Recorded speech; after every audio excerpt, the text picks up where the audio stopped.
गर्मी है काफी।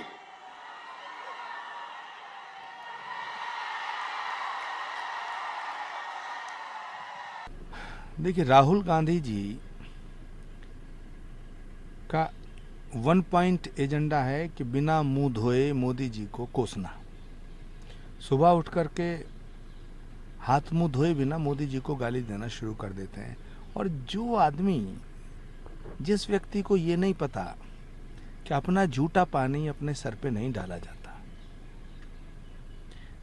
वो आदमी नरेंद्र मोदी जी के ऊपर इस तरह की टिप्पणियां करते हैं। सच बात यह है कि राहुल जी को भारत की संस्कृति, भारत की सभ्यता, भारत की परंपराएं, उनका बोध नहीं है। विदेशी परिवेश में पले बढ़े राहुल गांधी जी को पहले भारत को जानना होगा, उसके बाद भारत के प्रधानमंत्री पर बोलने का प्रयास करें। अखिलेश यादव कह रहे हैं कि जो लोग हम लोगों को शहजादा कहते हैं वो घबराए हुए लोग हैं और इस बार जो दो शहजादे हैं वो इनको मात देने का काम करेंगे। यादव जी को शहजादा नहीं कहना चाहिए। सच मायने में तो जिस तरह औरंगजेब ने अपने बाप शाहजहां को जेल में डाला था, और भारत का नहीं दुनिया का इतिहास गवाह है, उन्हें शहजादे की जगह औरंगजेब कहना चाहिए। भारतीय इतिहास में ना दुनिया के इतिहास में ऐसी कहीं मिसाल नहीं मिलती है। एक तो औरंगजेब और शाहजहां की मिलती है, दूसरी समाजवादी पार्टी की मिलती है। शर्मसार किया है उन्होंने रिश्तों को।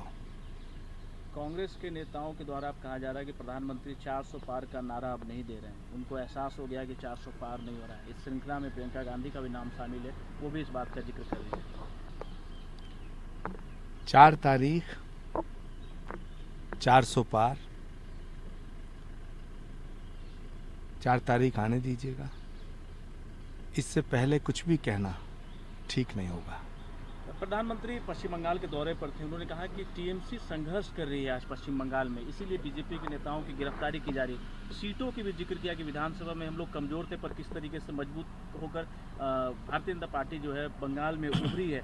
उन्होंने ये भी कहा कि टीएमसी को यहाँ पर पनिश करने की जरूरत है, क्योंकि जो नौकरियों को खाने का काम किया है, भ्रष्टाचार करने का काम किया है। और मुझे लगता है 2024 के इस लोकसभा चुनाव में वेस्ट बंगाल भारतीय जनता पार्टी के लिए संजीवनी का काम करेगा। वेस्ट बंगाल में हिंदुत्व जागृत हो चुका है, और जब हिंदुत्व जागृत होता है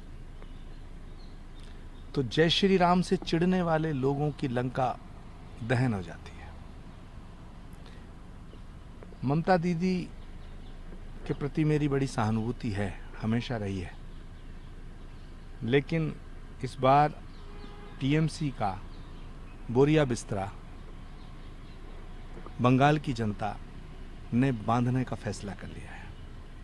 ममता जी अपने जीवन की सबसे बड़ी क्राइसिस से गुजर रही हैं, और 4 जून के बाद टीएमसी कई भागों में विभाजित हो जाएगी। आखिरी सवाल है, जिस तरीके से आरक्षण को एक बड़ा मुद्दा बनाया अपोजिशन ने, हालांकि प्रधानमंत्री इस बात का जिक्र बार बार कर रहे हैं कि सबसे बड़ी दुश्मन अगर कोई है तो कांग्रेस पार्टी है, और इनके एजेंडा में मुस्लिम लीग का एजेंडा नजर आता है। माइनॉरिटीज़ को ये लोग रिजर्वेशन देने का काम करते हैं। पश्चिम बंगाल में भी इस बात का जिक्र किया कि टीएमसी ने भी ऐसा ही कुछ किया, अपने वोट बैंक के लिए सिर्फ और सिर्फ नुकसान पहुँचाया। देखिए, कांग्रेस भंवर में फंस चुकी है,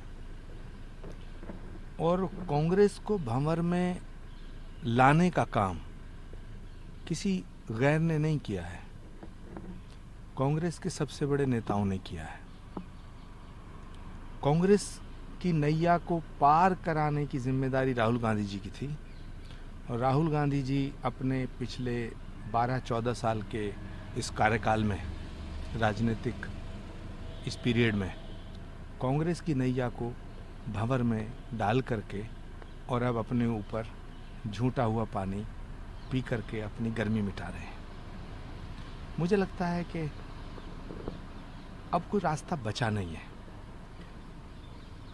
राहुल गांधी जी कांग्रेस के खेवनहार थे, लेकिन राहुल गांधी जी कांग्रेस के बंटाधार बन चुके हैं।